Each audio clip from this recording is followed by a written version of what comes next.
사소한 고민을 들어드립니다. 때로는 솔로몬처럼, 때로는 다비다처럼, 때로는 바나바처럼, 때로는 다윗처럼. 여러분의 사소한 고민에도 주님의 마음으로 귀 기울이는 우리는 무엇이든 들어드리는 방송 노크 토크.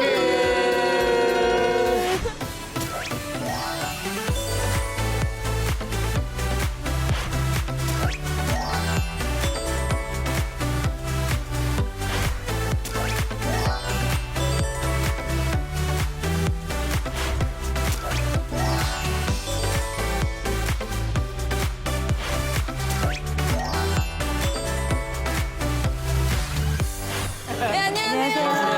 안녕하세요. 네, 우리 시청자분들도 안녕하세요. 개그우먼 오나입니다. 우리 식구분들은 한 주간 어떻게 잘 지내셨어요? 아니 저는 근데 마음이 좀 시립고 허전하네요. 옆에 그 아름다운 여성이 있어야 되는데 여자친구가 없어서 하나님 계시잖아요. 그걸로 위안 삼을게요. 지금은 아름다운 여성인데 몇 년 지나면 그냥 여성이 있으면 좋겠다고. 그렇죠. 네. 네. 맞아요. 네, 우리 전도사님이랑 목사님은 어떻게 잘 지내셨어요? 네, 아, 좋아요. 기존 제어하신 거야? 네. 잘 못 지내셨으면 얘기 안 아니, 잘 하셨어요. 지내고 있습니다. 열심히. 저희 교회가 이제 새벽기도회 특별 설치를 하는데 맞아요. 당연히 매일 해야 되는 것이지만 또 그렇죠. 은혜 가운데 있습니다. 우리 특별히 레온 형제의 결혼과 또 우리 나미 씨의 결혼을 위해서 열심히 기도하도록 하겠습니다. 아멘. 아멘. 아, 이게 한 방에 해결할 수 있는 방법이 있는데.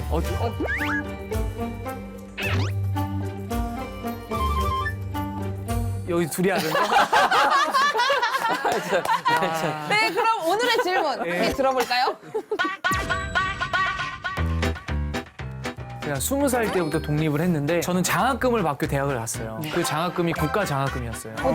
네. 무슨 말씀인지 아시죠? 네, 월세 제 손으로 내고 학비 제 손으로 내면 이게 독립 아닙니까? 그럼 독립이죠. 이게 독립이에요. 훌륭한 이게 거예요. 독립이라고 저는 생각해요. 예. 아니 저도 3학년, 4학년 때 그 가요계 캐스팅을 받아서 찬양하는 음반을 2년 준비하고 그때부터는 저도 독립을 했어요. 진짜 훌륭하네요. 네. 저는 19살 때 독립했어요. 맞아요. 어디로 갈 건데? 우리가 일단 여기로 가. 어디?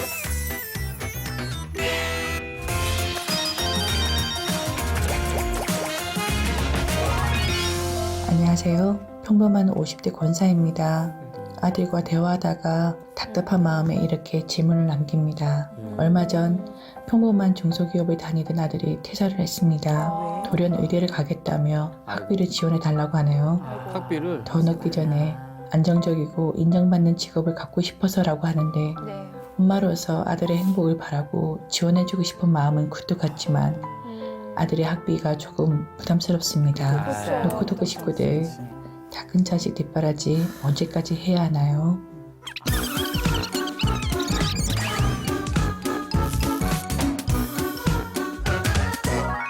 네, 노크토크에 물어봐. 오늘의 질문은 다 큰 자식 뒷바라지 언제까지 해야 하나요? 입니다. 우리 막내 레온 씨는 네. 부모님으로부터 경제적 독립을 언제 하셨어요? 제가 20살 때부터 독립을 했는데 그 독립하게 된 계기가 대학교 근데 저는 이제 제 자랑일 수는 있는데 네. 저는 장학금을 받고 대학을 갔어요. 오. 장학금을 받고 대학을 갔고 네. 그 장학금이 국가 장학금이었어요. 와. 네. 잘하네. 네. 무슨 말씀인지 아시죠? 예. 네, 국가 장학금은 네. 대부분 받을 수 있어요. 아, 진짜로? 네, 대부분 받을 수 있는 나 제도가 한 번도 못 있어요. 받았는데? 소득분위에만 네. 맞으면 이제 전액을 다 받을 수 있는 그렇죠. 경우가 정말요? 있어요. 예. 왜냐하면 국가 난 장학금은 공부를 다 마치고 알았지. 왜? 공부를 잘해서 받은 게 아니라 국가에서 이런 좋은 제도들이 많이 있어요. 그러다 보니까 학자금 대출이라는 제도도 있는데 학자금 대출 안에서 취업 후 상환이라는 제도가 또 따로 있어요. 맞아요. 취업하기 전까지는 힘들고 그래도 우리 학생이 잘 커서 취업을 한다면 또 저금리, 저이자 뭐 거의 국가 장학금 뭐 얘기하는 사람인가요? 홍보대사. 홍보대사인데요? 네, 뭐 장학재단 홍보대사 같은데 그런 식으로 정말 좋은 것들이 많이 있고 그래서 등록금은 그렇게 했고요. 그다음에 이제 하나님께서 저에게 주신 말을 하는 재능 그리고 에너지 있는 그 재능을 활용해서 교회 사역을 가서 하나님께 가서 재능을 드렸는데 또 차비도 챙겨주시고 사례비도 받고 그리고 또 곳곳에서 교수님들께서 행사도 보내주시고 하시면서 저는 그렇게 해서 독립을 좀 했었던 것 같아요. 네. 그래서 월세를 벌고 추가적으로 많이 드는 것들 비용들은 어머니께서 그래도 해주셨죠. 네, 네. 그래도 해주셨는데 그래도 월세 제 손으로 내고 학비 제 손으로 내면 이게 독립 아닙니까? 그럼 독립이죠. 이게 독립입니다. 훌륭한 이게 거예요. 독립이라고 저는 생각해요. 예. 아들아 뭐하니? 기특하네. 아니 저도 네. 그 대학교 4학년 때 제가 첫 음반이 나왔어요. 그러니까 원래 대학교 2학년 때부터 좀 준비하다가 3학년, 4학년 때 그 가요계 캐스팅을 받아서 가요 음반 준비하다가 찬양한 음반을 2년 준비하고 그러니까 1년 휴학하고 그 대학교 4학년 때 이제 첫 음반이 나와서 네. 그때부터는 저도 독립을 했어요. 그러니까 제가 활동을 하면서부터는 그 대학원을 제가 3개를 공부를 했는데 다 그 제가 그냥 다 하고 그래서 공부도 제가 하고 네. 그때부터 대학교 4학년 때부터는 독립했던 것 같아요. 훌륭하다. 다들 진짜 너무 훌륭하시네요. 진짜 훌륭하네요. 네. 저는 19살 때 독립했어요. 어디로 갈 건데? 우리가 일단 여기로 가. 어디 방송? 아니 이게 독립을 하고 싶어서 그런 게 아니라 부모님이 어려워지면 저절로 독립이 돼요. 그렇죠. 예, 하필 제가 성장기에 부모님은 꼭 망하시고요. 네. 그리고 저는 또 터울 차이 나이 차이가 많이 나는 막내였기 때문에 부모님이 또 연로하시고요. 그래서 제가 고등학교 2학년 때 아버지가 또 쓰러지셨고 또 아이고. 사업은 또 망했고 그런 과정에 독립을 하고 싶어서 한 게 아니고 저절로 독립이 어쩔 수 되었어요. 저절로. 그래서 저는 저는 학력고사를 봤는데 학력고사 본 다음 날부터 과외를 시작해가지고 대학 다닐 때는 이제 장학금을 받고 다녔고 대학원 석박사는 다 제가 장학금을 다녀서 학비 걱정은 없었는데 생활비가 들어가잖아요. 그렇죠. 그래서 제가 보통 대학 다닐 때 여름방학기에는 아르바이트를 보통 9개씩 했어요. 뭐 그때 분식집, 호프집, 한식집 뭐 해가지고 뭐 과외부터 해가지고 심지어는 그 엑스트라. 네. 엑스트라 아르바이트도 해보고요. 안 해본 거는 이제 미장하고 용접은 안 해봤네요, 제가. 그거 제가 어렵죠. 네. 기술이어가지고 저 안 시켜주더라고요. 뜨거운 건 안 하셨네. 뜨거운 네. 거. 너무 아, 웃겨. 보통 그거 잘하게 생겼잖아요. 그래가지고 도배는 제가 또 해봤어요. 정말요? 도배 이런 것도 해보고. 그래서 그렇다고 저는 어려운 적은 없었어요. 그래서 항상 아르바이트를 많이 했기 때문에 늘 여유 자금은 있었고. 그래서 이제 조금은 뭐 이르게 했다 이렇게 생각하시면 좋을 것 같고요. 네. 근데 저만 그런 게 아니라 저희 집 식구들은 전체적으로 다 굉장히 독립적이라서 자녀들이 좀 빨리 독립을 한 편이에요. 이제 알겠네. 그때 왜 저기 예전에 집안의 정부 이런 거 다 제가 바꿔요. 막 다. 저 개선도예요. 아 그러니까 그 이유를 이제 알겠네. 아, 이게 다 피눈물이다.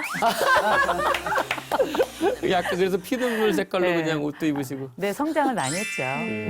네, 뭐 저 같은 경우도 이제 자연스럽게 독립을 할 수밖에 없는 상황이 되어졌죠. 이거 아버지가 제가 23살에 아버지가 돌아가셔서 네. 또 목회자였던 아버지가 돌아가시니까 뭐 전혀 경제적인 능력이 없고 그러다 보니까 사실은 뭐 자립이라기보다는 어머니, 저 동생이 이렇게 같이 살게 됐고 또 동생이 마침 이제 취직을 하게 됐어요. 그래서 취직을 하게 되고 저도 한 1, 2년 후에는 이제 제가 교회 사역을 하면서 뭐 큰 돈은 아니지만 파트타임 사역에서 사실은 그 받는 그 생활비로 어머니하고 살았으니까 동생은 또 동생이 벌어왔으니까 그렇게 살았는데 사실 그때는 그게 그렇게 힘들다고 생각을 또 안 했어요. 왜냐하면 그렇게라도 살 수 있는 게 너무 감사했고 또 그때 이제 저도 우리 교수님처럼 뭐 대학원을 신대원도 하고 이제 석사 박사 계속 하게 됐는데 진짜 하나님의 은혜로 저도 공부하는 동안은 이제 학교에서 장학금 받고 또 주변에서 이렇게 또 후원해 주시는 분들이 계셔서 정말 네, 공부하는 과정에서 어려움은 없었던 것 같아요. 정말 하나님 은혜로. 남희 씨만 궁금해지는데요. 다 우리 저도- 일찍 독립했는데. 저도 이제 20대 때 이제 대학생 때는 학자금 대출을 받았고요. 정말? 그렇지. 네, 그렇게 이제 생활을 하다가 개그 지망생 그 활동을 하면서 제가 PC방에서 아르바이트 한 분으로 서울에 그런 올라와서 분들이 네. 근데 이제 핸드폰 요금은 이제 어머니께서 내주셨고 개그맨이 되자마자 이제 바로 이제 제가 가져오긴 했거든요. 그래서 뭐 그때 제가 그러면 20대 초반부터 이제 제가 그러네, 진짜. 스스로 했던 것 같아요. 지금 생각해보면 모든 게 다 보람된 추억이었던 것 같습니다. 잘하신다. 그럼 이제 질문자의 질문에 대한 답을 우리가 이제 해드릴 시간인데요. 다 큰 자식 뒷바라지 언제까지 해야 할까요? 자식에 대한 정답은 없다고 생각해요. 그거는 가정의 형편에 따라서, 가정의 상황에 따라서 또 가족이 필요하다면 뭐 진짜 어려우면 고등학교 때 독립할 수도 있는 거고 네, 그렇죠. 또 좀 여유가 있으면 그렇지 않을 수도 있는데 이건 제 생각이에요. 저랑 아내랑은 저희 아이들 대학 졸업 때까지만 우리가 뒷바라지를 해주자라고 했어요. 제 아내는 고등학교 졸업하고는 독립하자고 했어요. 근데 저는 그렇게 하자라고 미리 얘기를 하고 그렇게 하자라고 두 사람이서 약속을 한 거죠. 네네네네. 그런 의미에서 보면 사실은 우리 사연자 같은 경우는 부모님들 힘들어서 여기까지 사연 보내실 정도면 고민을 얼마나 많이 하셨겠어요. 그러면 학자금 대출도 잘 돼 있고 그리고 본인이 좋아서 다시 의대 가고 싶다면 네. 본인 지금까지 했었던 걸 다 이거 좋아서 대학 갔을 거고 다 지원해줬는데 다시 또 다른 거 좋아서 마음이 바뀌어서 한다고 하면 이제는 본인이 책임져야 되지 않을까. 아, 이건 맞는 예, 거 그러니까 같아요. 네. 내가 하고 싶어서 안정적인 직업을 선택하는 거에 있어서는 부모님이 해줘야 될 건 아니잖아요. 그렇죠. 그러니까 그건 자기가 선택하는 거니까 자기가 여기에 대한 책임지고 정말 의대 가고 싶어서 공부하고 싶으면 장학금 타라. 제가 제 자랑을 아니면 저 대학은 3개 했다 그랬잖아요. 네. 장학금 한 번도 놓친 적 없었어요. 와. 교육학 할 때는 전액 장학금 다 받았고 오. 음대 다닐 때는 50% 이상은 다 받았고 그러니까 제가 공부하고 싶어서 하는 건데 나이 들어서 그동안 해주셨던 것도 많은데 내가 진짜 공부하고 싶으면 장학금을 받든지 아니면 아르바이트를 하든지 아니면 학자금 대출을 받든지 방법이 너무 많은데 그거를 가정 안에서 어떤 약속을 좀 하고 자식에게도 네가 진짜 하고 싶으면 내가 첫 학기 정도 아니면 등록금 정도는 우리가 마지막으로 지원해 줄 수 있는데 네가 진짜 하고 싶으면 나머지는 해라. 그런 약속이 좀 필요하지 않을까 싶어요. 그렇죠. 맞아요. 그러니까 저는 될 때까지 지원해줘야 된다고 생각을 해요. 그러나 중요한 게 뭐냐면은 네. 이게 전사님 말씀처럼 그냥 진짜 될 때까지 지원해주는 게 아니에요. 우리 하나님을 생각해보면 그러잖아요. 하나님 우리를 사랑해주시고 아낌없이 해주시잖아요. 그런 거와 똑같은 것 같아요. 하나님도 대신 전제 조건이 있으신 것 같아요. 내가 노력을 했을 경우잖아요. 그러니까 그거에 대해서 말씀을 드리면서 저희 어머니가 지금 저한테 와서 하시는 말씀이 참 자식 이기는 부모는 없다라고 말씀을 하세요. 그 말이 뭐냐면 중학교 3학년 때 예고를 가지 말라고 하는 거예요. 제가 이제 아버지 어머니랑 이혼을 하셨고 경제적으로 어려우니까. 근데 나는 꿈이 있고 나는 예고를 가면 내가 연예인 될 수 있을 것 같은 경우. 근데 진짜 연예인 됐잖아요, 나름. 그쵸. 근데 그때 당시에는 엄마가 가지 말라고 오히려 우으셨어. 제발 예고 안 가주면 안 되냐고. 제발 한 번만 도와달라고. 엄마도 좀 생각해달라고. 엄마 돈이 없다고. 널 어떻게 예고를 가르쳐. 제가 예고 졸업하는데 6천만 원이 들었어요. 되게 많이 들어요. 이거 그렇게 많이 들어요? 예, 되게 많이 들었어요. 레슨비. 왜냐면 저는 지방에서 서울 왔다 갔다 했잖아요. 차비, 방값. 서울에 2달, 3달 방학 때는 살아야 되잖아요. 그 레슨비가 엄청 비싸요. 연기, 뮤지컬, 무용 레슨비가 한 달에 100만 원 정도 돼요. 그리고 또 좋은 선생님한테 배웠고 대학을 빨리 가기 위해서. 그러다 보니까 이 레슨비를 3년 동안 쓰다 보니까 6천만 원 정도 든 거예요. 그러니까 어머니가 얼마나 고생을 하셨겠어요. 그러다 보니까 엄마가 지금 와서는 이제 말씀하시는 게 어떻게 엄마가 혼자서 그걸 감당해냈는지 엄마는 도저히 지금 하라고 못할 것 같아. 그때 당시에를 어머니가 그 회상하시면서 말씀을 하시는 거예요. 근데 저는 저희 어머니를 보면서 그 생각이 들었어요.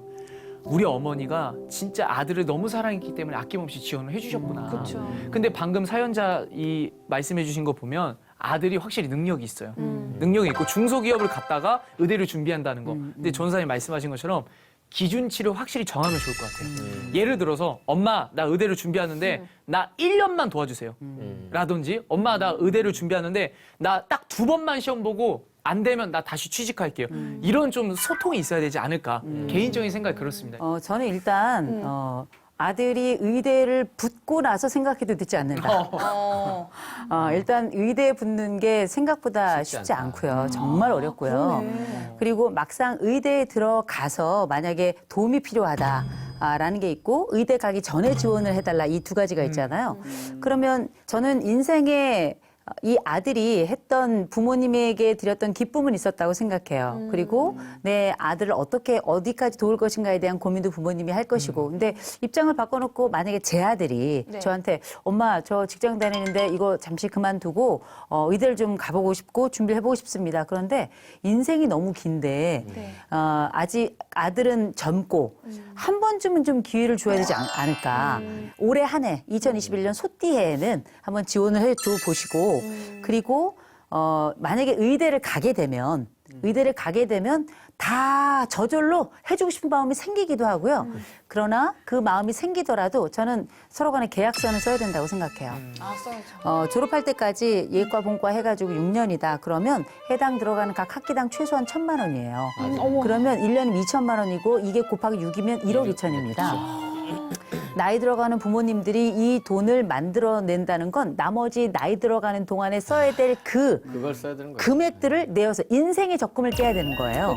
엄청난 거이기 때문에 대신에 나중에 의사가 돼서 그 대학을 졸업한 다음에는 이 부분을 책임져라. 갚아야죠. 그래서 등록금에 대해서 해당되는 비용을 지급을 한 부분에 대해서는 갚는다라고 하는 일종의 뭐 계약서 같은 거를 저는 좀 써야 된다고 생각해요. 그래야 자식은 좀 섭섭하지만 그래야 약간의 뭐랄까 감사함도 생겨나고 약간 부모님이 우리 부모님 너무 좀 치사한 거 아닌 것 같다 이런 생각이 들지만 인생은 더 열심히 살게 돼요. 그게 얼마나 큰 돈인데. 저는 굉장히 그게. 중요하다고 생각을 하고 그리고 지금 그 전에 대학을 다닐 때 학자금 대출을 얼마나 받았는지 모르겠는데 받을 수 있거든요. 받을 수 있기 때문에 최대한 본인이 책임지는 것 플러스 부모님이 도와주시는 부분을 나누어야 된다고 생각해요.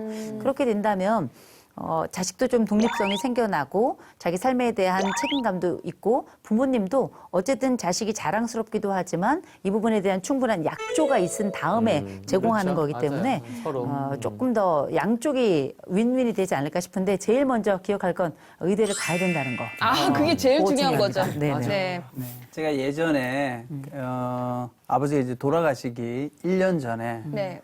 제가 이제 호주로 어학 연수를 갔어요. 제가 보내달라고 한 게 아니라 거꾸로 이제 저는 아버지가 저한테 그걸 해주고 싶어 하신 거예요. 근데 나중에 이제 다녀와서 보니까 아버지가 빚을 내서 그걸 해주신 거더라고요. 아이고. 그리고 돌아가신 거예요, 사실은. 아이고. 그러니까 마지막 어떻게 보면 아들한테 선물을 주고 간 거죠. 근데 이제 제가 호주에 갔을 때 제가 어떤 광경을 봤냐면 제가 그 호주 분 집에 제가 하숙을 했었거든요. 네네네. 아들이 한 명 있는데 아들이 집에 같이 안 사는 거예요. 어느 날 아들이 그냥 쓰고 왔다 가는데 어디 창고 같은 데 옆에 방이 있는데 거기 자다가 가는 거예요. 참 신기하다. 왜 이 아들이 있는데 아들은 방을 안 줄까? 왜 같이 안 살까? 그래서 물어봤더니 이제 호주는 보니까 이 서구 사회는 고등학교만 돼도 벌써 독립하고 스스로 용돈도 벌고 이제 이렇게 한다는 거예요. 그러니까 그때는 제가 그게 좀 이해는 잘 안 됐어요. 왜냐면 한국 사회는 조금 부모님들이 막 대학 갈 때 또 결혼할 때도 도와주고 하잖아요. 근데 이제 제가 그걸 보면서 느낀 게 맞다.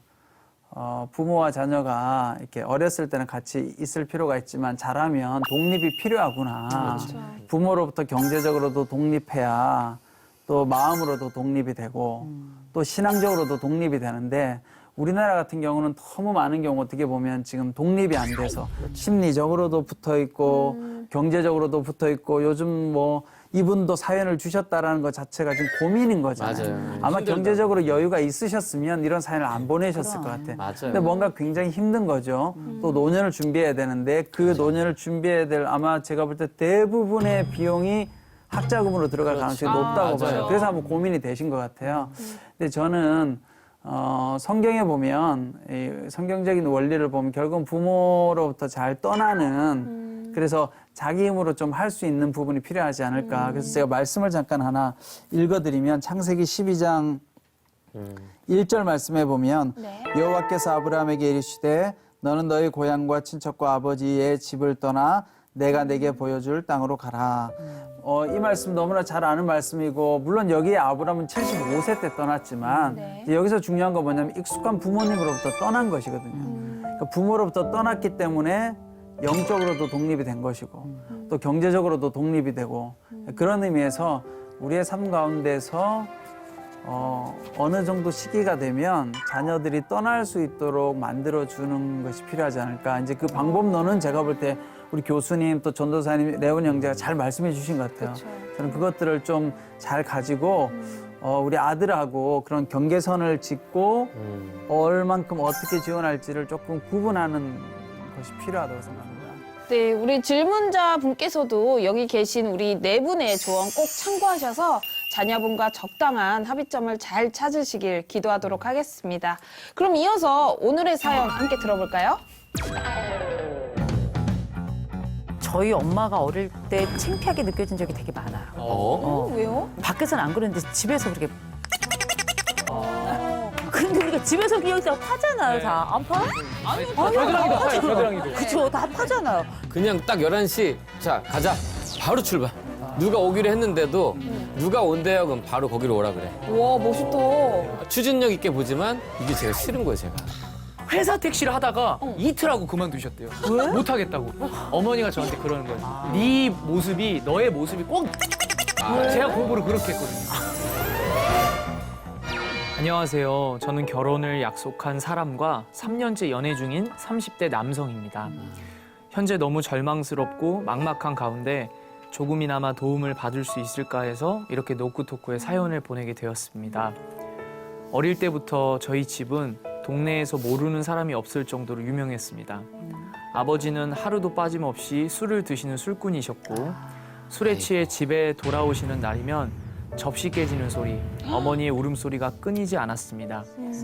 저는 술에 취한 아버지를 피해 어머니와 늘 도망 다녀야 했고 그때마다 악마 같은 아버지의 모습을 절대 닮지 말아야겠다고 다짐하고 또 다짐했습니다. 30대가 된 지금은 독립해 서울에서 혼자 살고 있습니다. 엄마를 꼭 행복하게 해드려야겠다는 생각에 열심히 공부했고 그 결과 좋은 대학, 좋은 회사에 취업할 수 있었습니다. 불안정한 심리도 교회를 다니며 많이 완화되었고 상처받은 마음을 하나님께서 아시고 위로해 주신다는 게 저에게는 가장 큰 힘이었습니다. 처음 신앙생활을 시작한 교회에서 사랑하는 여자친구를 만났고 3년이라는 시간을 큰 다툼 없이 잘 만나왔습니다. 그런데 며칠 전 여자친구와 데이트를 하던 중 처음으로 진지하게 말다툼을 하게 되었는데요. 둘 다 감정이 극에 달한 상태였고 스스로 분노를 참지 못해 저도 모르게 여자친구에게 손찌검을 하고 말았습니다. 정신이 들자마자 지금 내가 무슨 짓을 한 거지? 라는 엄청난 공포에 눈물이 나고 온몸이 떨려 제 몸을 스스로 주체할 수가 없었습니다. 가장 소름 끼치게 무서웠던 건 어린 시절 악마 같은 아버지의 모습을 저에게서 보고 말았다는 겁니다. 아이고. 여자친구에게는 진심으로 사과를 했지만 그때 모습을 떠올리면 아직도 죽을 것 같이 힘이 들고 도저히 여자친구 얼굴을 볼 자신이 없어서 서로 대화만 한 끝에 시간을 갖기로 했습니다. 신앙생활을 하면서 하나님을 만나 모든 게 변화되었다고 생각했는데 그토록 싫었던 아버지의 욱하는 모습들이 저에게도 있다는 사실이 정말 괴롭고 무섭습니다. 노크토크 식구들, 피는 못 속인다는 말처럼 부모님의 나쁜 행동도 대물림이 되는 걸까요? 순간적으로 나오는 욱하는 성격을 고치고 남들처럼 평범한 가정을 꾸려서 행복하게 살 수 있도록 기도해 주세요라고 사연을 보내주셨습니다. 네. 오늘의 사연은 가정폭력도 대물림이 되는지에 대한 30대 남성분의 고민 사연인데요. 오늘 사연은 마음이 참 안타깝다라는 그런 생각이 드는데요. 혹시 우리 가족분들은 어린 시절 부모님이 싸우시는 걸 직접 보신 적이 있으신가요? 저도 초등학교 때 네. 싸우시는 모습을 많이 봤던 것 같아요. 근데 그게 이제 뭐 폭력적으로 싸우시는 게 아니라 언어적으로 네네네. 좀 폭언을 하시면서 왜 그러냐라고 싸우시면서 네. 그런데 저는 이제 어릴 때는 그게 충격이었어요.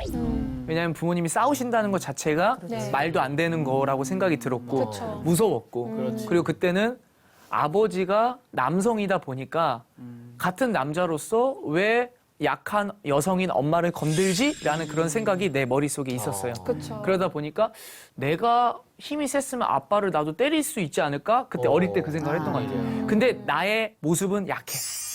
어려.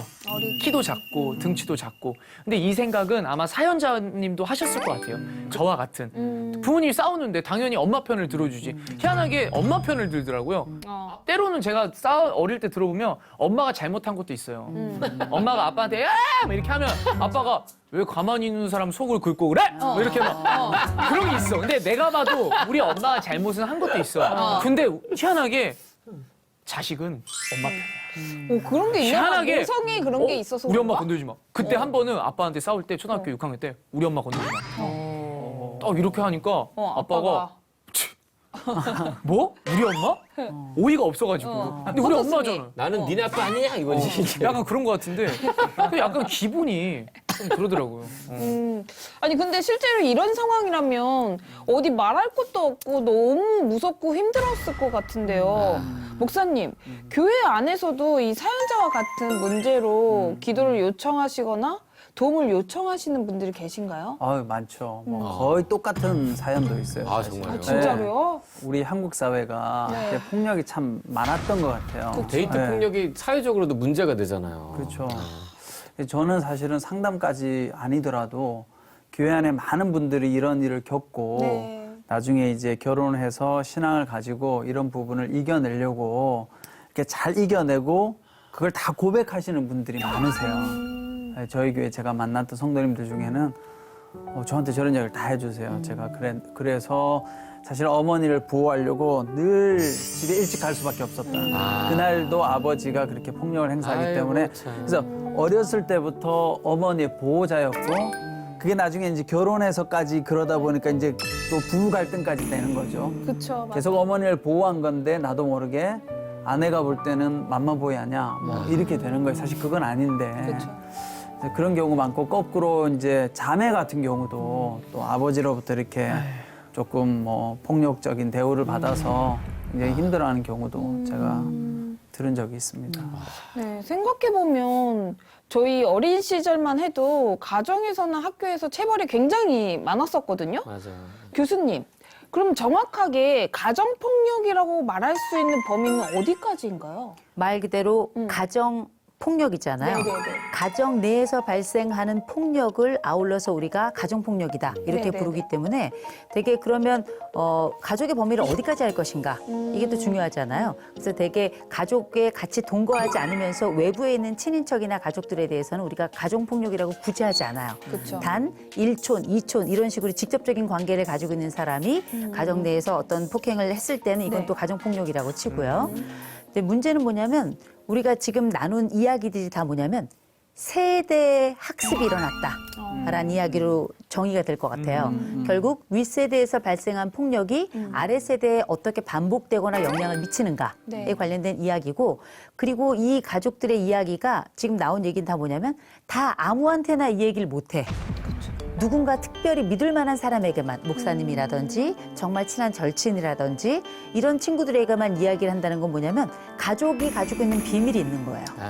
누가 어떤 폭력을 어떻게 행했는지 얼마나 했는지 얼마나 잔혹했는지 이런 것들에 대해서는 절대 얘기하지 않는 건데 그렇다 보니 가정폭력이 가지고 있는 몇 가지 특징이 있어요. 첫 번째 은폐예요.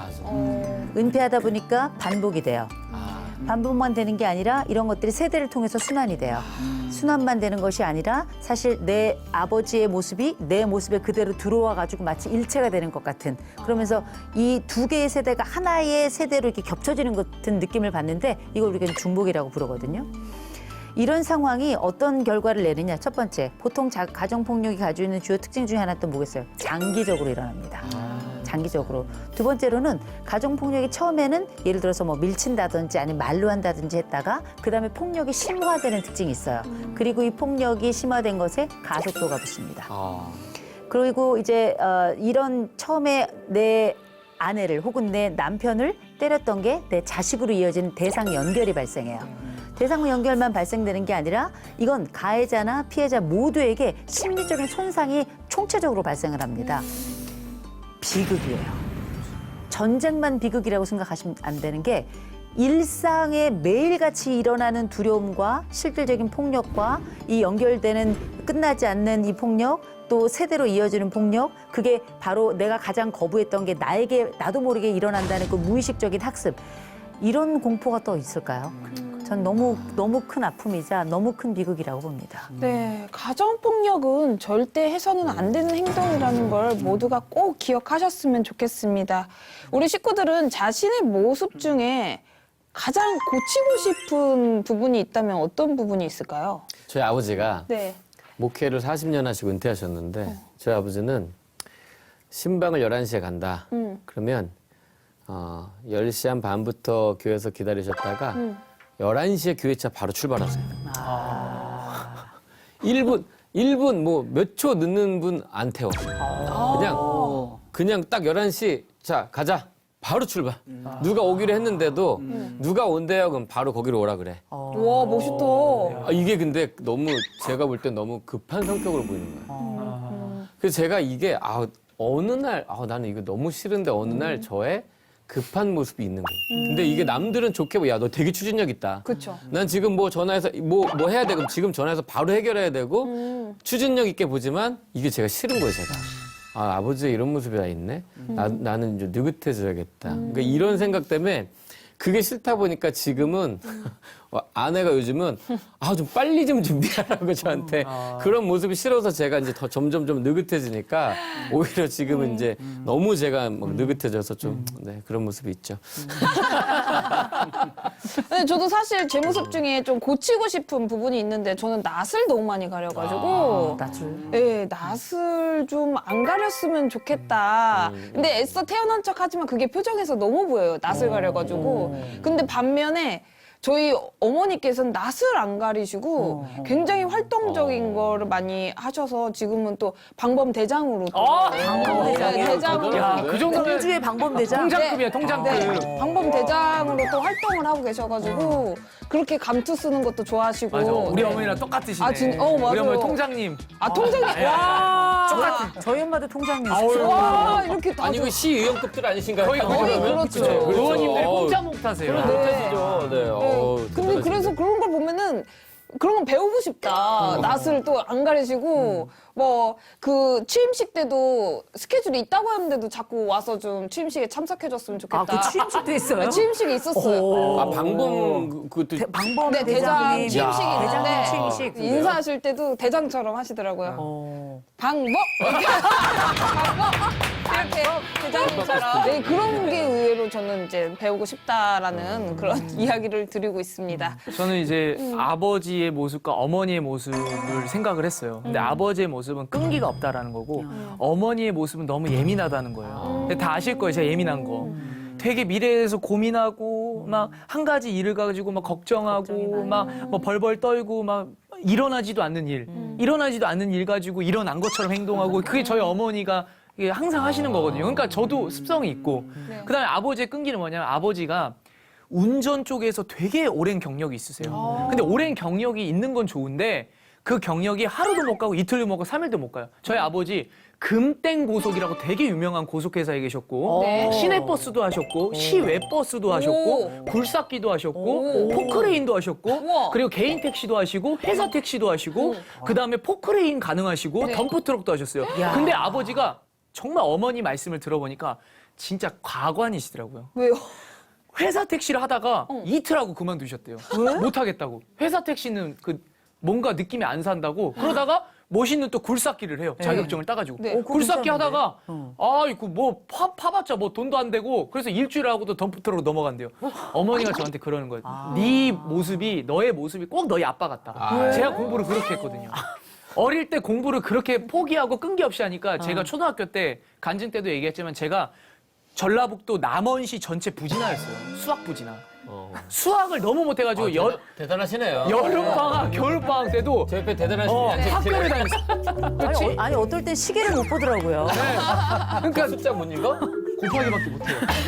그러니까 시계도 못 보고 그러니까 아무튼 저는 그래요. 아버지의 모습과 어머니의 모습이 나한테 있는데 이게 너무 싫은 거야. 가끔 하다가 이번에 논문을 통과를 했지만 논문을 쓰면서도 포기를 엄청나게 생각했어요. 그만큼 끈기가 없는 그거 거예요. 해냈네요, 근데. 근데 해낸 이유는 내가 살아야 되니까. 그러니까 사회성이 있고 나이가 먹으니까 이제 좀 바뀌는 것 같아요. 내가 해야 될 거, 바뀌죠. 살아야 될 거 맞아요. 내가 해내야 되니까. 있지. 그러니까 확실히. 삼자가 됐으니까요. 그러니까 3차 때문에 달라지네. 확실히. 그렇습니다. 저는 저희 엄마가 어릴 때 창피하게 느껴진 적이 되게 많아요. 왜요? 우리 엄마는 그렇게 학교에 옛날에 파란 그 고무 스레빠 있어요. 예. 그걸 그렇게 신고 오는 거야. 그래가지고, 엄마가 저 엄마 되게 예쁘게 생기셨거든요. 그런데 파란 그 슬리퍼가 모든 걸 다 흡수해요. 제 그것만 눈에 보여, 파란 그것만. 슬리퍼밖에 안 보이는 거예요. 그래가지고 저는 제가 학교에서 다친 적이 있었는데 체육을 하다가 다쳤을 때도 엄마가 오는 게 너무 싫었어. 그럴 때 꼭 엄마가 와. 그랬는데 지금은 저희 엄마가 그러진 않거든요. 제가 또 평생을 거쳐서 어머니 80년 인생에 50년을 제가 잔소리를 했으니까. 근데 지금은 그렇지 않으시는데 제가 정말 엄마랑 똑같은 부분이 있는 걸 하나 발견했는데 네. 일단은 뭐 목소리 똑같은 건 다 당연하고요. 외모 거의 비슷하거든요. 네. 중요한 건 저는 제가 싫어했던 엄마 모습 중에 저희 엄마가 밖에서는 안 그랬는데 집에서 그렇게 코를 파세요. 근데 우리가 집에서 그냥 다 코 파잖아요. 다 안 파? 아니요, 겨드랑이도 파요, 겨드랑이도. 그쵸, 다 파잖아요. 이게 파는데 그냥 전 집에 있을 때 그런데 밖에서도 엄마가 가끔 이렇게 우리가 그 금요 철야 예배, 수요 예배, 새벽기도 빠지지 않고 가는데 기도를 하시면서 그렇게 자꾸 파시더라고요. 근데 주여 하면서 이제 답답하신 거야. 답답한 기도하는데 얼마나 답답하시니까 파실까. 이게 그냥 그랬는데 저는 나중에 친구를 통해서 알았어. 아, 밖에 다른 사람들이 있을 때 코를 팔 때는 손을 가리고 팔 수 있는 거구나. 저희 집엔 누구도 손을 가리고 파는 사람이 없었거든요. 이 코 파는 것의 새로운 영역을 제가 알게 된 거예요. 그래서 저는 그 뒤로는 코를 이렇게 팔 때가 있으면 이렇게 가리고 이렇게 하는 경우가 있었는데 제가 40대에 들어오면서 저도 모르게 올렸던 손을 내리고 저도 모르게 이렇게 하고 있는 거예요. 이 40대가 넘어가고 갱년기가 가까우니까 그렇게 몸이 건조해지면서 코가 그렇게 건조해지더라고요. 그러니까 저도 모르게 저희 엄마가 저는 엄마가 왼쪽 코를 파는 걸 못 봤어요. 늘 오른쪽 코였거든요. 어느 순간 제가 오른쪽 코를 계속 파고 있는 거예요. 하루도 빠짐없이. 엄마 오른쪽 콧구멍이 더 넓었던 이유가 거기에 있었던 거예요. 저도 지금 오른쪽 콧구멍이 더 넓어요. 오른쪽 한 우물만 봐가지고. 그래서 이게 우와. 부끄러웠는데 너무 닮아가고. 그리고 지금은 엄마랑 같이 마주 앉아서 코를 파요. 근데 그게 지금은 엄마랑 그게 재미있고 좋아요. 그리고 엄마랑 같이 팔 수 있는 게 좋은 게 엄마가 이제 나이가 들어가시니까. 그렇죠. 그렇게 닮아간다는 게 한 면은 싫지만 나이가 더 많이 들어서 제가 50줄에 들어서니까 이제 같이 파도 괜찮아요. 이제 또 감동으로 네. 이렇게 마무리가 되네. 네. 저는 이제 어렸을 때부터 이렇게 누구한테 뭔가 이렇게 불편하거나 어려우면 이렇게 말을 못 하는 거예요. 뭐 성격적인 것도 있죠. 이렇게 참다가 끙끙거리고. 근데 이제 지금 많이 좋아진 것 같은데도 사회 가다 보면 그럴 때가 있어요. 이렇게 말을 못 하고 이제 참을 때가 있는 거죠. 그게 되게 힘들 때가 많아요. 스트레스가 이제 쌓이는 거죠, 뒤로. 제가 아는 어떤 목사님은 너무 직면을 잘하는 거예요. 뭐가 아니다 싶으면 불러다가 아주 따박따박 이야기를 해요. 그래서 제가 물어봤어요. 안 힘드냐? 자기는 안 힘들대요. 그래서 저는 막 가슴이 막 두근두근거리고 예를 들어서 불편한 이야기를 좀 해야 되면 그런 게 저는 좀 많이 힘든 것 같아요. 그게 아버지를 닮으신 건가요? 참는 거는 잘 참으셨던 것 같아요, 아버지가. 네. 그런 게 아마 목회할 때 몸이 또 뭐 스트레스 받는데 많이 또 영향을 끼치지 않았을까. 목사님이 그렇게 저만 붙잡으면 집에 보내질 않아요. 속 터지는 얘기하느라고. 상담. 좀 참지 말고 그분들에게 화를 좀 내시도록 좀 권해드리고 싶습니다. 네. 아멘. 아멘. 네. 근데 실제로 부모로부터 내려오는 대물림 얼마나 영향이 있다고 생각하세요? 엄청 영향이 있죠. 왜냐하면 같은 식습관, 네. 또 뭐 생활 환경, 습관, 정서, 또 무엇보다도 보아온 것들이 기억이 되고 몸이 기억한다는 게 사실은 전 대단히 무서운 거라고 생각해요. 그렇죠. 군대에서도 맞은 사람이 때려요. 군대에서도 고참한테 맞은 사람이 때리는데 그 짧은 순간 뭐 1년 그렇게 그 맞았으면 그 짧은 기간 맞은 걸 갖고 또 후임들을 때리는데 네. 십수년, 수십 년을 살아온 부모님으로부터 그런 걸 눈으로 보아하고 몸으로 그거를 체험했던 사람이면 그게 몸에 기억하는 게 당연한 거죠. 그런 환경과 습관들이. 근데 저는 저 군대에 있을 때는 딱 두 가지였어요. 맞은 애들이 때리거나 맞은 애들이 멈추거나 했어요. 고참들 중에 내가 맞았어. 나 맞았으니까 나는 내 밑에 애들 절대 때리지 않을 거야. 하는 사람이 멈춰줘야 그게 멈춰지더라고요. 아, 맞아. 그러니까 이 부모님으로부터 대물림 맞는 것도 사실은 우리 그 사연자 형제가 그런 멈춤을 의도적으로 내가 해야겠다는 의지가 진짜 중요한 것 같아요, 저는. 이게 진짜 공감이 되는 게 저도 저희 어머니한테 대물림 받은 게 많이 있어요, 재능들이. 그러니까 저는 한편으로 신앙보다 인성이라고 생각하는 사람 중에 하나예요. 네. 그 인성은 분명히 가정 환경에서 만들어질 거란 말이에요. 네. 어머니가 이제 교수님한테는 자주 방송 때 말씀드리지만 어머니가 항상 식당에 가시면 그런 걸 하세요. 우리 아들 개그맨. 우리 아들 개그맨. 우리 아들 몰라? 우리 아들 그 KBS 개그 콘서트? 그럼 또 옆에서 그래요. 개그 콘서트 없어졌잖아. 그랬더니 없어져도 어딘간 나와. 계속 이러니까 우리 엄마는 지고 싶지가 않은 거야. 그러니까 우리 아들 자랑하는. 근데 어느 순간에 제가 지금 대학에서 강의를 하고 있는데 네. 제 제자를 만나가지고 제가 식당을 같이 갔어요. 근데 이모가 아이고 누구야? 뭐 동생이야 누구야? 나도 모르게 내 제자. 그때 또 에? 아니 어린 사람을 가르쳐? 그래서 아니 저희 학교 교수예요. 저 그랬더니 교수님이셔? 이거 어떻게 근데 제 제자인데요? 나도 모르게 엄마의 습성이 나오는 거야. 우리 엄마가 나를 우리를 했던 것처럼 나도 모르게 내 제자. 누가 말하지도 않았는데 왜 내 제자 이러는 거예요. 엄마랑 성향이 딱 엄마랑 저희 어머니가 노래 강사를 예전 하셨기 때문에 입담이 장난이 아니세요. 남을 씻는 것도 잘하시고 그 남을 그 천국을 보내고 지옥을 보내세요. 들었다 놨다. 어머니한테 잘못 걸리면 인생이 바뀌어요. 근데 그 인생이 전환점도 되고 터닝 포인트가 되고 여러 가지가 되는데 네. 저희 어머니의 이 대물림. 그래서 저도 왠지 이 언어로 먹고 사는 것 같아요. 그래서 저희 친한 어머니께서 저한테 그러는 거예요. 레오나 너는 저기 바다에 빠지면 입이 물에 뜨는 게 아니라 가라앉아. 저 왜 가라앉아요? 네가 말을 하도 많이 해서 물고기랑 얘기할 거야. 저는 우리 어머니 그러세요? 그러니까 그 정도로 우리 어머니의 그 언어적인 대물림. 이게 나는 무조건 영향이 있다고 봐요. 나도 그러고 있는데. 그쵸. 있죠. 뭐 저도 이 자녀가 부모님으로부터 많은 영향을 받는다고 생각해요. 물론 그 무조건 대물림 된다라고 보기보다는 우리가 이제 하루 종일 집에 같이 있다 보면 부모님의 말투, 뭐 말하는 방식, 생활 습관 이런 걸 나도 모르게 무의식적으로 흡수하게 되잖아요. 그렇죠. 그러다 보니까 그냥 자연스럽게 익혀서 아까 우리 교수님 말씀하신 것처럼 이렇게 자연스럽게 코를 파는 것처럼 나도 모르게 흡수해서 행동하다 보니까 그게 마치 이제 부모님을 대물림하는 것처럼 이렇게 그렇게 보여질 수 있을 것 같아요. 네. 그 제가 이렇게 관찰을 많이 해보면 이렇게 조그마한 아이들 보면 아주 예의 바른 아이들이 있어요. 조그마한데도 아주 인사도 잘하고. 근데 그 예의 바른 아이들 보면 반드시 부모님이 그렇게 예의 바르고 네. 또 아이들한테 예절 교육도 잘 시키거든요. 그런 의미에서 저는 뭐 꼭 무조건 대물림 된다라기보다는 부모님의 삶의 모습 속에서 좋지 않았던 것들이 내가 그걸 의지를 가지고 적극적으로 노력하거나 성찰하지 않으면 나도 그것을 반복할 가능성이 있다. 우리가 암기하는 것보다 스미는 게 더 무서워요. 숨어야 되네. 내가 의도를 가지고 의식적으로 뭔가를 하려고 하는 것, 배우려고 하는 것보다 무의식적으로 내게 반복적으로 여러 번 스쳐간 것들이 훨씬 더 나에게 강력하게 마치 물을 마셔서 그 물이 내 속에 들어가는 것처럼 네. 그 정도로 아주 강력하거든요. 그런데 인간이 과연 내가 본 것, 나에게 주어진 것만으로 사는가? 저는 이 부분을 좀 생각해 봐야 되는 거라고 생각하는데 우리가 예를 들어서 저희 부모님은 정말 선하신 분이에요. 정말 살아가면서 저는 저희 부모님이 서로 간에 야, 너, 뭐 혹은 욕 이런 걸 한 적을 본 적도 없고 들은 적이 없어요. 전 욕 잘하거든요.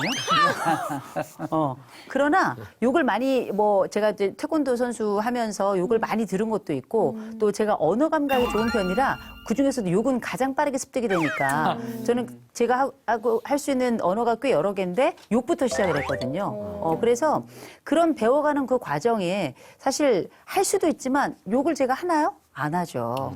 하지 않는 건 내 선택이에요. 그리고 누구나 다 욕할 수도 있고 좋은 말을 할 수 있지만 어느 곳에 가선 이 말을 하고 다른 곳에 가선 저 말을 할 수 있는 이유는 뭐냐면 그 사람에게 선택할 힘이 있다는 거거든요. 그래서 내게 온 고통스러운 과거가 우리를 힘들게 할 수는 있지만 그러나 우리는 가진 것만으로 살아가진 않는다.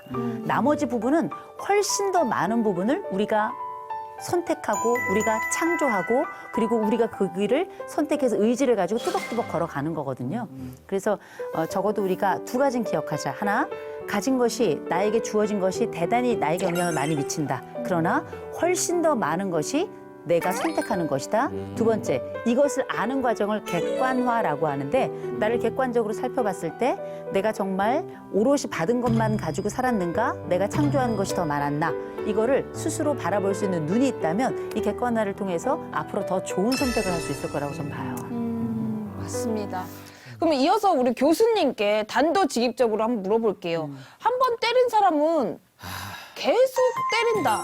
이런 말이 있잖아요. 욱하는 성격 노력하면 고칠 수 있나요? 당연히 고쳐지죠. 그러니까 우리가 심리학이 발달한 이유는 그냥 학문으로서만 발달한 게 아니고요. 네네. 당연히 사람을 향하고 사람을 바꿀 수 있을 만한 여러 환경들 그리고 여러 조건들이 충분히 가능하다라는 걸 보여주는 그 부분들이거든요. 네. 그래서 우리가 예를 들어서 아까 우리 전도사님 굉장히 좋은 말씀해 주셨어요. 군대에서 맞아본 사람이 모두가 때리냐 그런 네. 건 아니거든요. 맞아요. 그래서 실제 내가 선택할 수 있고 특별히 이번 같은 경우 그 연인하고의 관계에서 굉장히 큰 충격을 받았을 차가 거예요. 얼마나 그러니까. 상처 큰 정도가 아니었을 거예요. 왜냐하면 처음으로 정말 대판 싸웠는데 그 첫 번째 싸움에서 폭력이 발생한 거예요.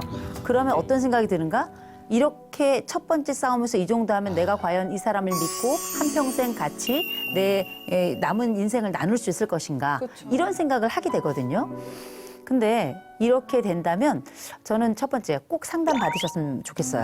맞아요. 상담을 통해서 뭘 할 수 있냐면 첫째, 내 과거가 아팠다는 거 인정하고요. 두 번째, 내가 선택할 수 있는 사람이라는 것도 확인하고요.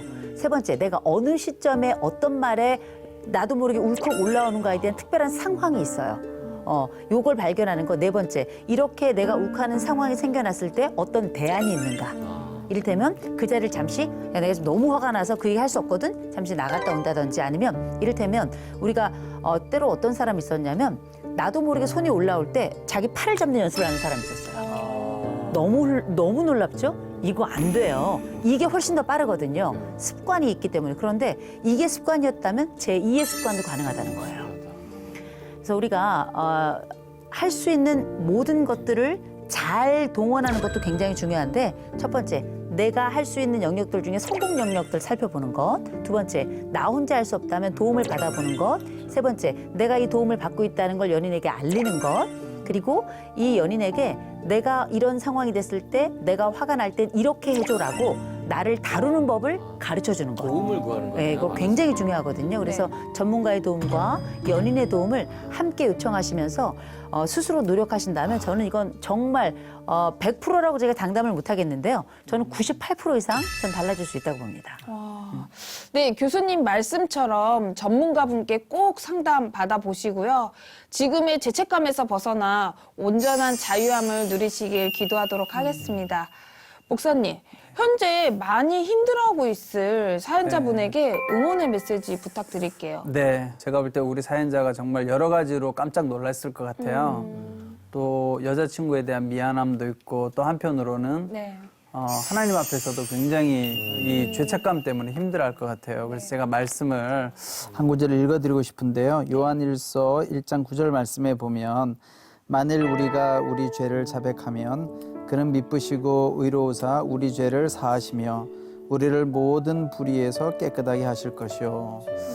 저는 이 형제가 먼저 좀 신앙 안에서도 하나님 앞에 나가서 기도하고 하나님의 은혜를 구하면 좋을 것 같아요. 왜냐하면 지금은 아마 자신에 대한 자책감도 너무 심할 것 같아요. 여자친구에 대한 미안함, 자책감, 또 하나님 앞에서 여러 가지 죄책감. 그래서 하나님 앞에 나아가서 하나님의 은혜, 또 하나님의 용서하심을 경험하는 것이 필요할 것 같고 또 하나 중요한 것은 이 사연자가 이번 기회에 정말 제대로 한번 상담을 받으면 좋을 것 같아요. 왜냐하면 하나님의 사랑이나 하나님의 은혜가 이렇게 바로 오면 좋겠지만 사람을 통해서 일하시거든요. 그러니까 아버지로부터 받은 상처와 아픔을 이번 기회에 상담을 통해서 상담받으면서 좀 자기도 돌아보고 그래서 저는 어쩌면 물론 지금 벌어진 상황은 안타깝지만 차라리 결혼하기 전에 이런 일이 일어난 거 참 잘 된 거다. 그렇지. 왜냐하면 이걸 어떻게 잘 감출 수도 있었겠죠. 뭐 결혼 전에 그러다가 결혼하고 나서 이게 터졌으면 정말 더 힘들었을지 몰라요. 그런데 오히려 결혼하기 전에 이 일이 일어났고 아마 저는 이 형제가 그 아픔을 어떻게 보면 약간 숨기고 감추고 살았을 것 같아요. 나는 그렇게 안 살아야지 하고 그런데 그 상처는 해결하고 돌보기보다는 그냥 묻어두었을 것 같아요. 근데 이게 이번 기회에 나왔기 때문에 정말 교수님 말씀하신 것처럼 여자친구에게도 이런 걸 설명하고 충분히 내 가정사를 설명하고 내가 이런 노력을 하겠다. 그러니 나를 위해서 좀 다시 한번 기다려주고 옆에서 지켜봐주면 좋겠다. 그렇게 해서 하다 보면 또 하나님의 은혜 또 상담을 통해서도 이번 기회가 어쩌면 다시 전화위복이 될 수 있는 치료의 계기가 되고 다시 더 좋은 관계로 나아갈 수 있는 기회가 될 수 있지 않을까 그렇게 생각합니다. 마음이 진짜 네, 언제나 우리를 가장 좋은 길로 인도하시는 우리 하나님 아버지를 신뢰하며 끝까지 믿음으로 나아가시길 바랍니다. 그럼 우리 유은성 전도사님의 기도로 사연 마무리하도록 할게요.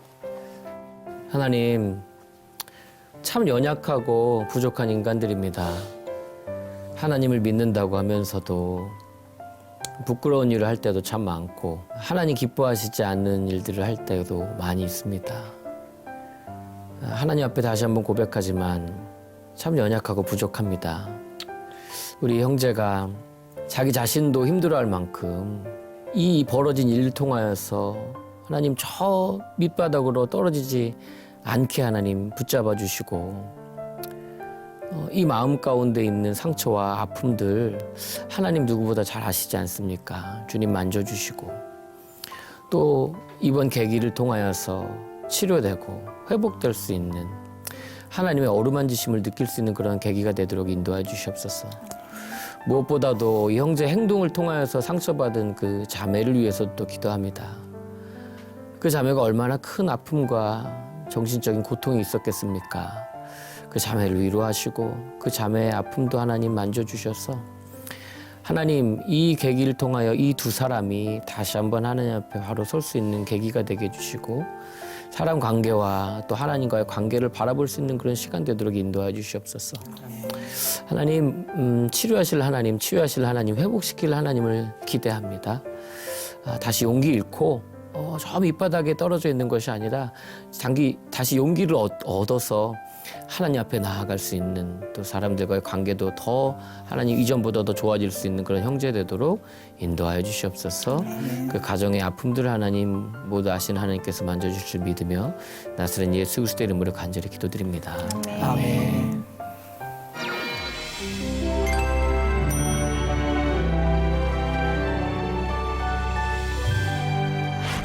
오늘은 노크토크 48번째 시간으로 함께 했는데요.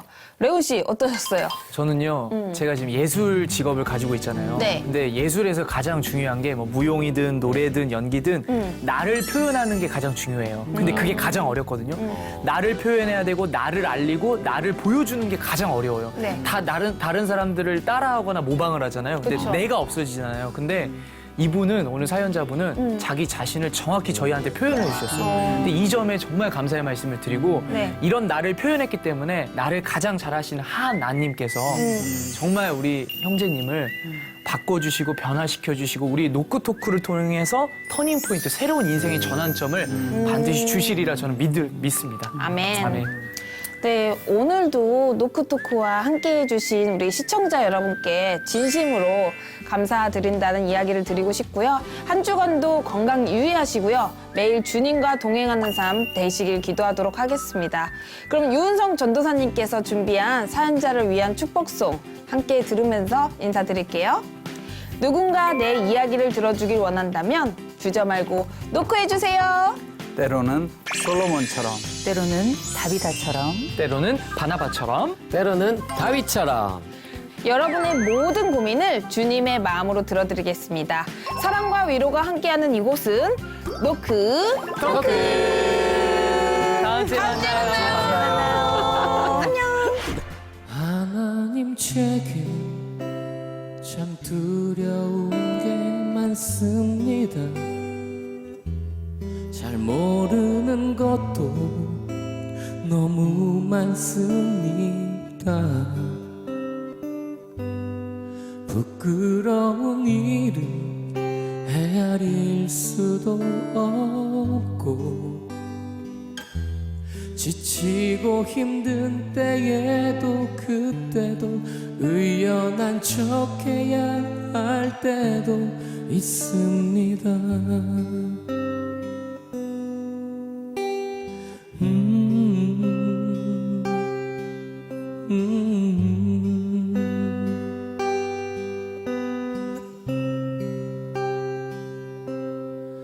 그래도 하나님 아버지 하나님을 아버지라 있어서 난 참 좋습니다. 오 나의 하나님 아버지, 하나님을 아버지라 부를 수 있어서 난 참 다행입니다.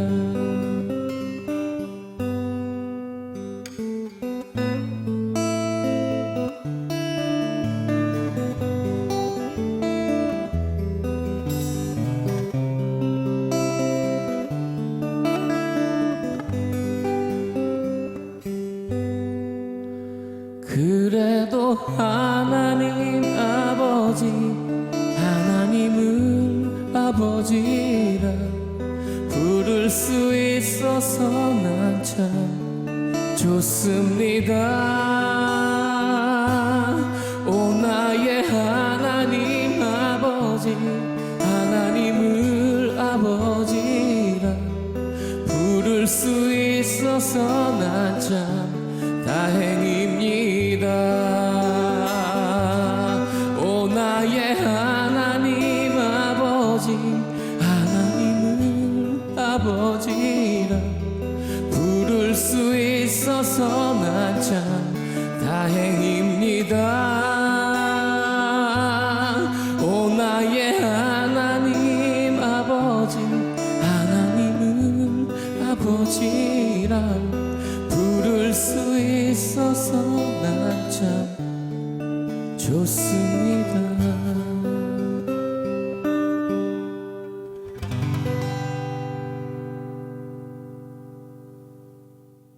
저는 그 기회 될 때마다 살려고 노력해요. 아, 그래요? 원래 주기적으로 산 적이 있었어요. 저도 대박 인생을 좀 꿈꿔보고. 그리고 여러분 성경에 하는 말 나오는 거 아세요? 아니 몰랐어요. 목사님 하는 말 있는 거 아세요?